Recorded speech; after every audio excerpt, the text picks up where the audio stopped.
airstrikes, rocket attacks, families fleeing their homes in the dead of night. It's a story we've heard before, unfortunately. We're talking about the escalating conflict between Israel and Hezbollah, a conflict that's flared up against the backdrop of the war in Gaza. And we're diving deep into an Associated Press article published just hours ago that paints a really vivid picture of what's happening on the ground in Lebanon. This isn't just another news cycle. This is a deep dive, so we're going beyond the headlines to understand the complexities and the human cost of this conflict. And to help us unpack all of this, we have our expert with us. Now, you've probably heard of Israel and Hezbollah, but their history is tangled, going back decades. Can you give us a quick rundown of who these key players are and why they're clashing so violently right now? Absolutely. You've got Israel, a nation-state with a powerful military, and Hezbollah, a powerful non-state actor deeply ingrained in Lebanon's political and social fabric. And to really grasp the complexity here, it's helpful to think of this as an asymmetrical conflict. Okay, asymmetrical conflict. What does that even mean in this context? It means you have two forces with vastly different structures and capabilities. Israel has a traditional military with tanks, jets, the whole 9 yards. Hezbollah, on the other hand, employs guerrilla tactics, using surprise and their knowledge of the terrain to their advantage. They've also amassed a huge arsenal of rockets, which they've been launching into Israel. And the article mentions Hezbollah's connection to Iran. How does Iran fit into this whole equation? That connection is absolutely crucial. Hezbollah, which translates to Party of God, isn't just some fringe group. They have seats in Lebanon's parliament, wield significant political influence, and crucially, they receive substantial support from Iran. We're talking funding, weapons, training, the works. So Iran is basically backing one of the sides in this fight. Exactly. Iran sees Hezbollah as a way to project power in the region without directly going toe-to-toe with Israel. And that brings us to the concept of proxy wars conflicts, where larger powers support and arm different sides, essentially fighting each other indirectly. And the trigger for this latest round of violence was Hezbollah's rocket attacks into Israel.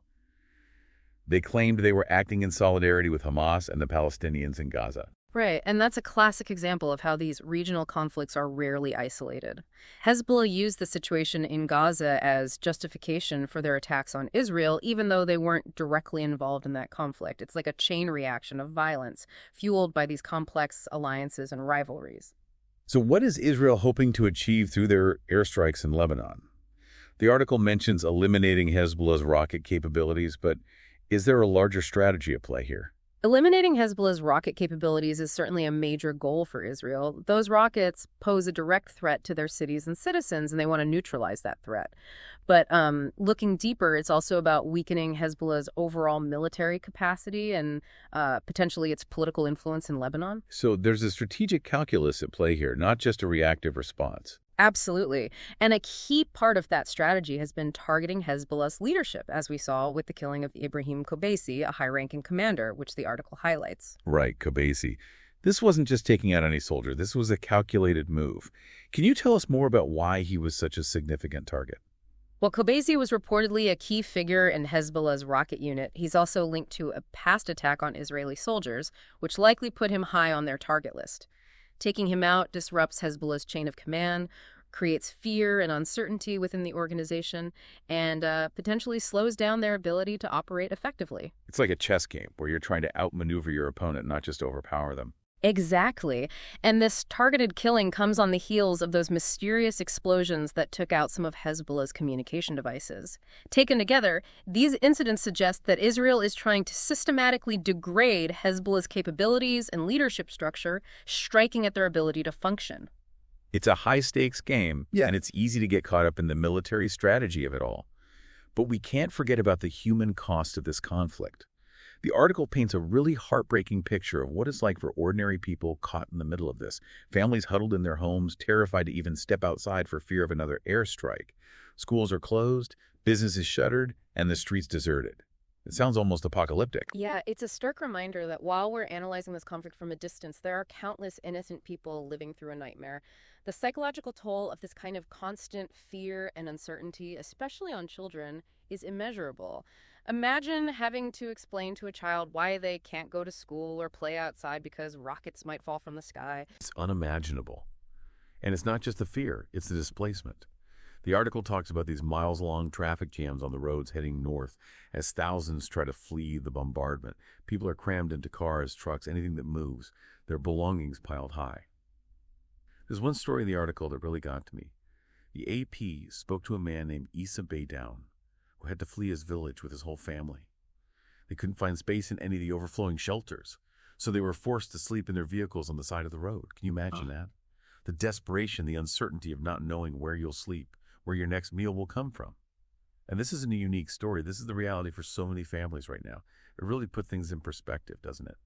And tragically, the human toll of this conflict is only growing. The Lebanese Health Ministry is reporting a staggering number of casualties, at least 564 people dead, including dozens of children. And as the fighting continues, that number is likely to rise. It's a horrifying statistic, and it highlights a grim reality of these asymmetrical conflicts. Civilians often bear the brunt of the violence. They're the ones caught in the crossfire, forced to flee their homes, and tragically, far too often, they become casualties. It's heartbreaking. And speaking of the conflict continuing, where do we go from here? Is there any light at the end of this tunnel? The article mentions Hezbollah's demand for a ceasefire, tied directly to the situation in Gaza. They're essentially saying, stop the fighting in Gaza and we'll stop the fighting here. That's the million-dollar question, isn't it? Unfortunately, there's no easy answer. A ceasefire in Gaza is incredibly complex, with so many factors at play, not least of which being the deep mistrust between the two sides. And then there's the looming question of a potential Israeli ground invasion of Lebanon, something the article touches on. While Israel claims no immediate plans for an invasion, they're making it clear that they are prepared if needed. Interestingly, though, the article doesn't mention Hezbollah's stance on this. It's interesting, isn't it? Hezbollah not publicly addressing the possibility of a ground invasion. You have to wonder if they're trying to avoid further escalation or if they're quietly preparing for that possibility. And what would a ground invasion even look like? Well, it would be a significant escalation, that's for sure. We'd be talking about a level of violence and destruction that would dwarf what we're seeing now. Israel would likely send in ground troops, tanks, the whole 9 yards, with the goal of dismantling Hezbollah's infrastructure and pushing them back from the border. And what about Hezbollah? How would they respond?